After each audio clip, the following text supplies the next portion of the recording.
দাদা আমার ফোনটা নিন না, আমার খুব টাকার প্রয়োজন। আচ্ছা, বাড়ির লোকের সবার শরীর খারাপ। না আমি ওসব পুরনো ফোন নেবো না। ফোনটা নিন না, আমার টাকার খুব প্রয়োজন। 18,000 টাকার ফোন আমি 5,000 টাকা আপনাকে দিয়ে দিচ্ছি। 18,000 টাকার ফোন 5,000 টাকায়? এই নি। ঠিক আছে দাও, এই নাও টাকাটা। ও কম দামে ভালো ফোনটা পেয়ে গেছি। আচ্ছা, তাহলে আমি আসছি দাদা। এই ফোনটা কাকে বিক্রি করেছিস বল, আমাকে নিয়ে তো তার কাছে। স্যার ও ওইদিকে বসে আছে স্যার। আমাকে দেখাবি চ। হ্যাঁ স্যার, এই তো স্যার, এই তো এই লোকটা ফোন নিয়েছে আমাকে। এই তুই ফোন নিয়েছিস? না স্যার, আমি ফোনটা কিনে নিয়েছি ওর থেকে। আচ্ছা, শোন, এই শালা চোর, চুরির মাল কিনেছিস, তুই ফেসে যাবি। আচ্ছা। ফোনটা আমাকে দে।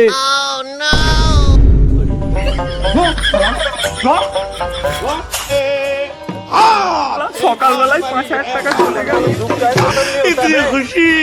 5,000 টাকা দিয়ে ভাবলি, আর একটু বাড়াতে পারলি নি 1,000। ও পরের বার হবে পুরো বেশি করে।